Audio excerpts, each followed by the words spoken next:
The history of this place is shrouded in myths, folklore and legend. Often it becomes difficult to tell what is real and what is imaginary. However, what cannot be disputed is that the fort at Ranthambore is one of the oldest and most famous in India. It is built at ground 1500 feet above the sea level. The fort itself is 500 feet tall, and this rampart is a sheer height of 100 feet. The hillock on which the fort is built is Thumb, and the hill in front is Run, and the deep ravine in between, serving as a natural moat, is Bore, hence the name Ranthambore. It is indeed a unique forest fort.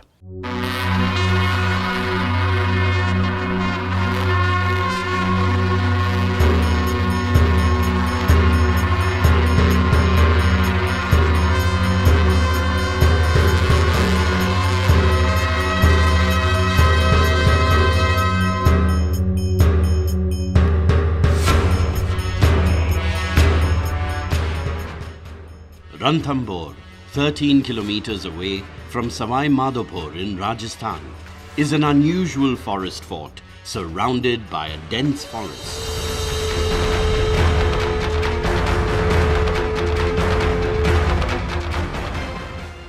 The circular ramparts cover a vast area. Thickets of trees, bushes, and undulating terrain keep it very well hidden from the eyes of the enemy.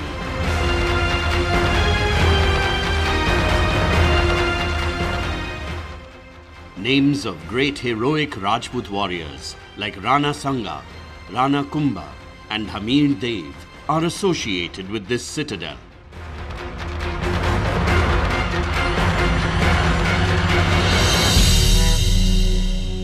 Ranthambore is one of the oldest forts in India. It would be dated along with Kalinjar. It is historically one of the oldest. It predates all the Rajput forts and was, when the first raiders came into India, it was the bastion between India and Central Asia.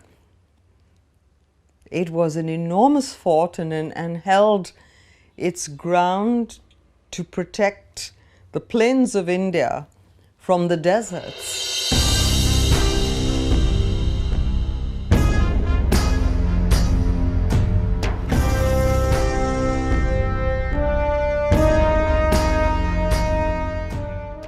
Qutbuddin Aibak was the first Sultan of Delhi to target it. Later, Balban, Alauddin Khilji, and Akbar attacked it. Abul Fazl, one of the legendary 9 gems of Akbar's court, had aptly commented about Ranthambore. All other forts appear naked. Only this fort wears a verdant armor of forest.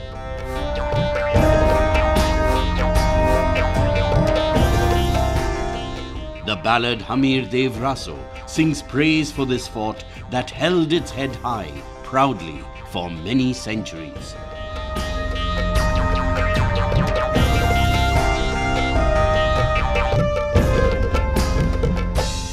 The fort at Ranthambore was conceived and constructed as a forest fort. The dense forest, populated by dangerous animals, was enough to deter any enemy.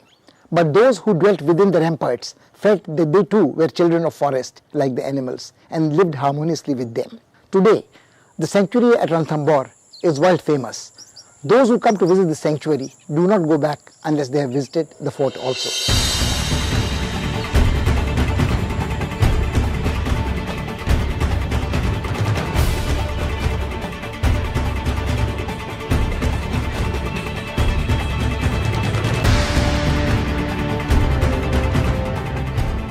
Dense forest provided the fort with its first line of defense.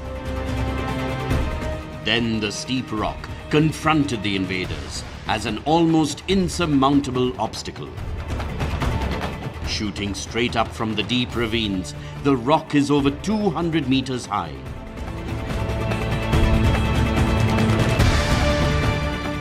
The path winding up the hill is strewn with rocks and is narrow and winding.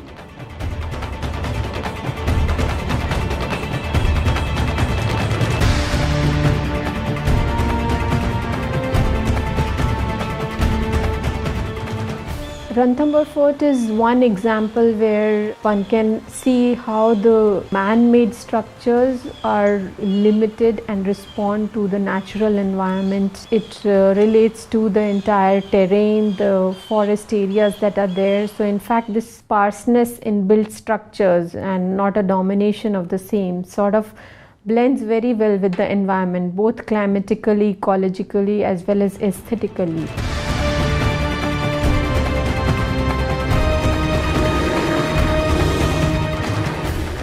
Ranthambore was truly invincible in the pre-artillery age. The ramparts were built on the foundations laid on the very edge of hard rock and gained height dramatically. It wasn't easy to overcome this barrier.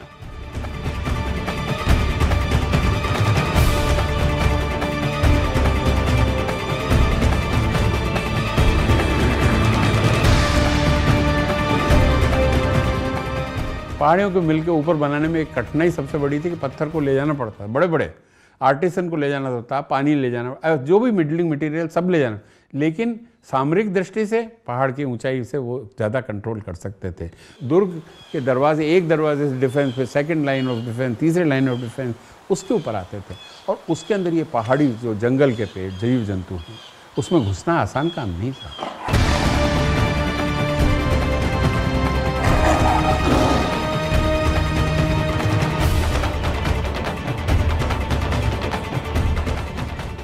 Even today, it amazes visitors how these walls were constructed in those times. The walls of the rampart are thick and wide enough for mounted soldiers to ride out on watch.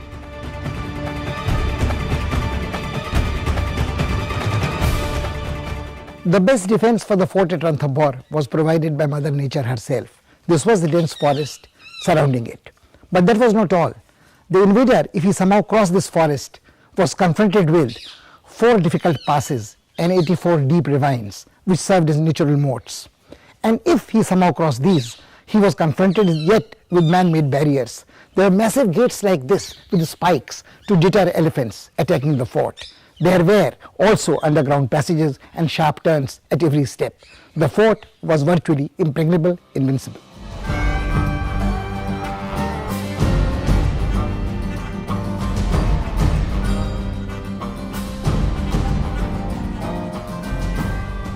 There are many roads that zigzag up the hill, passing through a number of strong gates. One has to climb up and down stairs at several places. The road turns sharply as we enter.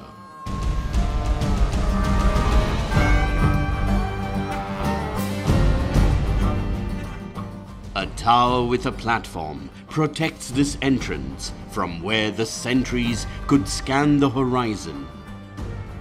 Though the gates are primarily built for defense, they were decorated with fine stone carvings. They are adorned with arches and crenellons. The pillars standing along the sides have images of birds and animals, along with motifs encountered in Hindu temples.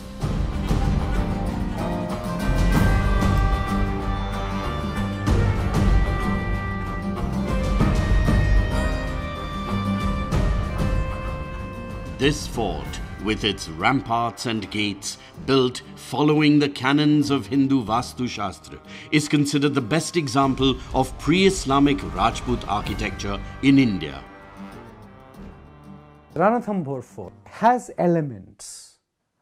Each fort of this kind acquires layers of different times through which it passes. And you can see the various layers which the fort of Ranthambore has acquired. And it has become from a patently military defensive fort to a fort which has incorporated other elements of a fort palace complex, or if I can say a fort palace city complex.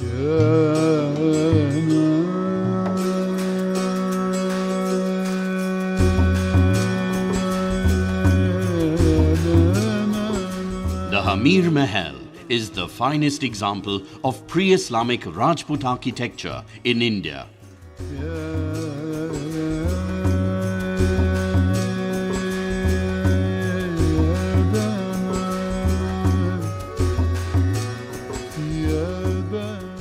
Four stories are built underground and 3 more floors stand above them.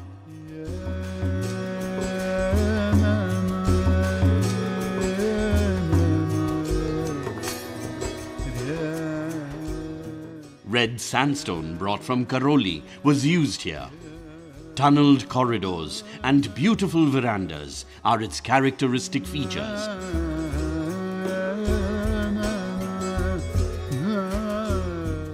Carved stone pillars and ceilings remind of the ornamentation seen in Hindu temples.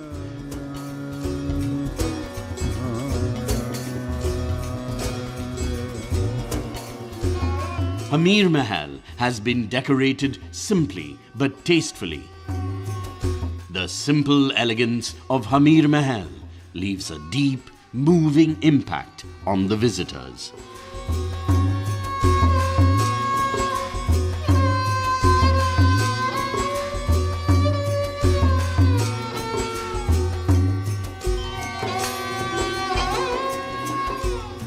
Ranthambore was a new, strong, defendable fort which attracted a lot of people, including a lot of people from the old Ajmer Shakambari Empire, that region, who had fled in different directions. Because of the protection offered, the merchants came there, scholars come there, you have shops, you have houses.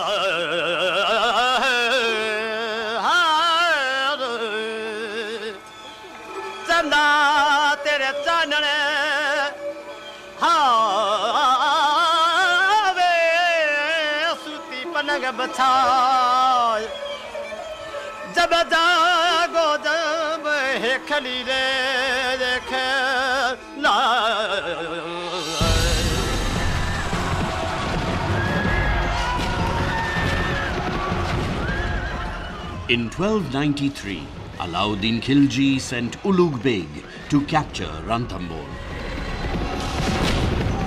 The long siege depleted the stock of food and water. Hamir Dev was constrained to perform a shaka.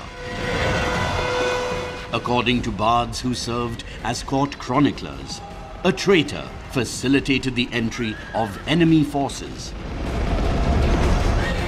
When Hamir was engaged in a fierce battle, rumor spread that he was killed. The queens ascended the funeral pyre.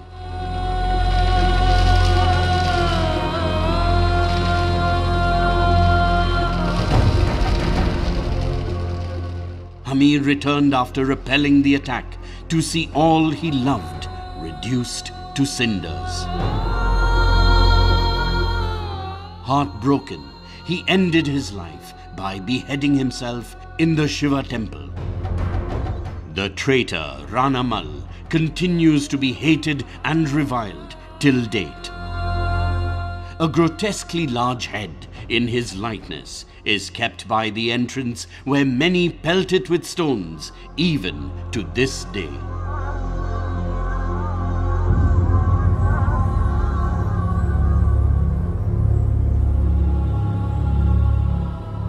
Barely a building stands in these precincts that does not bear the scars of warfare.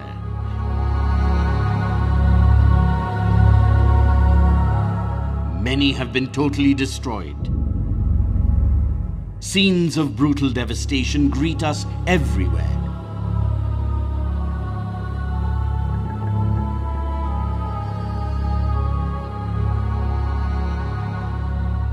It can be easily imagined what a heavy price was paid by innocent civilians for the ambition and pride of their rulers.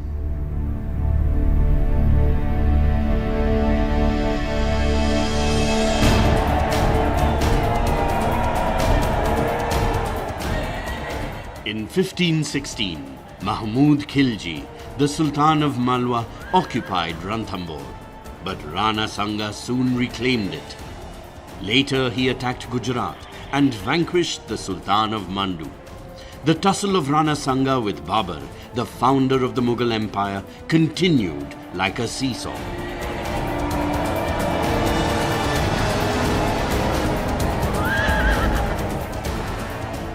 Rana never turned to retreat from the battlefield, nor did he accept defeat, and the long period was punctuated with truces and resumption of hostilities.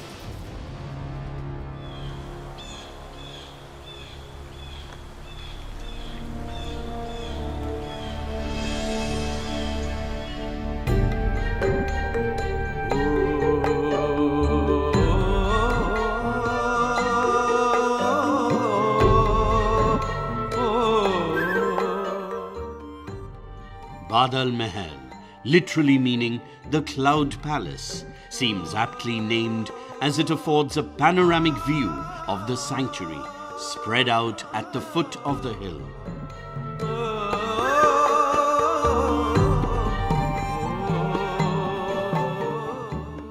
This residential complex was designed in a manner to keep those who used it cool and refreshed at the height of scorching summer.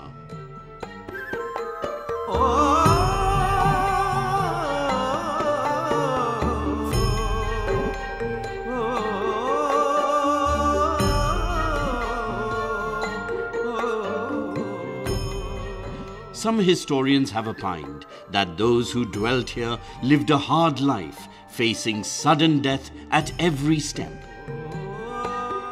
They had neither time nor resources for a life of leisure or pursuit of pleasure.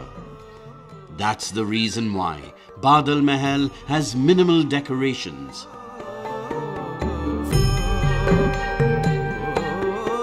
Small alcoves are the only adornments on the walls. At some places, fading traces of paintings in early Rajput style can be noticed.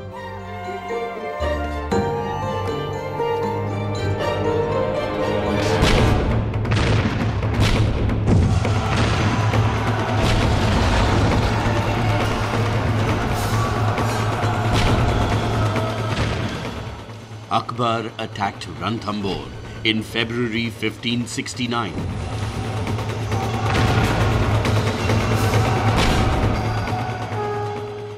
The artillery was set up on a high hill, facing the fort to launch a fusillade.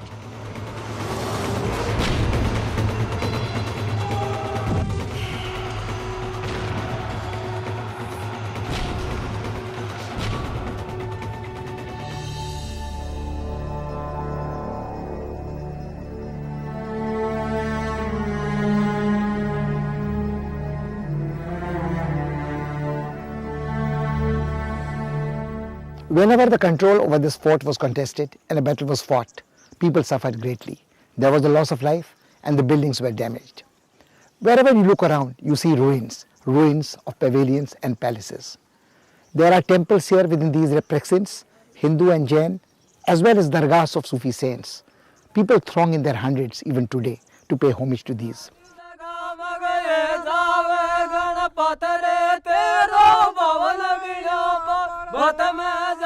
The old Ganesh temple, built on the top of the plateau, attracts devotees from all over the land. It enjoys a reputation that equals that of any other historic structure. People who believe in the fort, and this is the joy of the forts of India, is the legends that go with them, and this one is particularly special because you invite the Ganesh, you send a wedding invitation to the Ganesh Mandir. So it is probably the postman who climbs every day to the Ganesh Mandir is possibly the most overworked postman in India today, because all wedding invitations go for those who believe in it. And this is a temple which has some relationship with blessing marriages.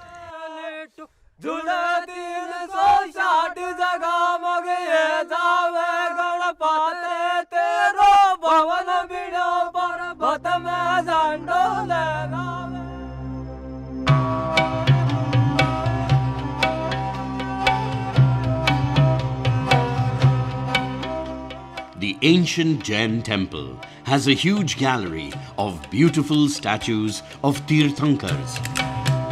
This indicates beyond doubt that in time gone by, this site was considered equally sacred by people professing different faiths and drew those who wished to perform austerities.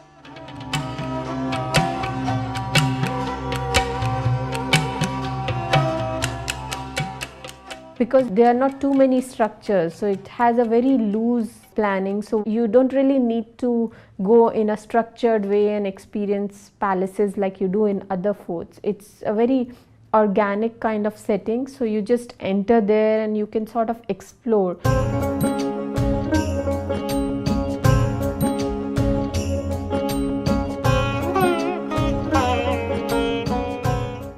The fort has many large ponds fed by main springs. Padmavati Talab is one of the prominent water bodies. These water tanks provided drinking water for the residents during long sieges.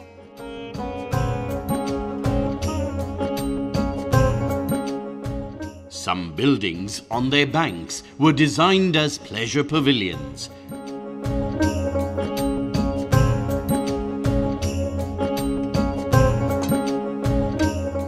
This fort is a priceless part of our heritage, and its preservation poses complex challenges.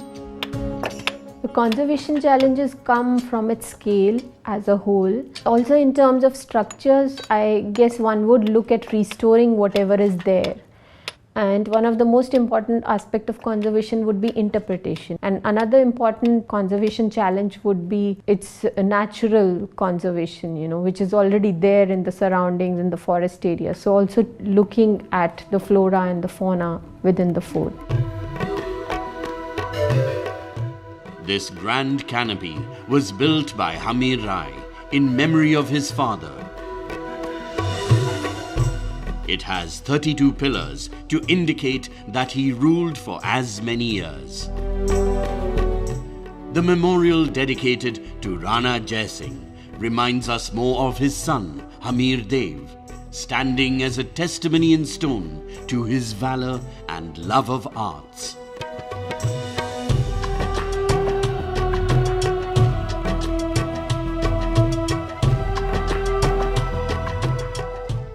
Some visitors have defaced it by inscribing their names and graffiti on its walls. This canopy, like other buildings in the fort compound, has suffered due to neglect.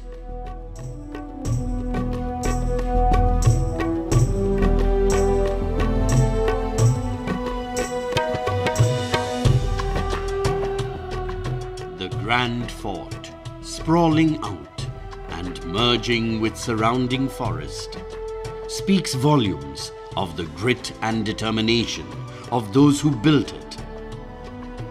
Never humbled even in defeat, it is a symbol of the indomitable spirit of the Rajput warriors.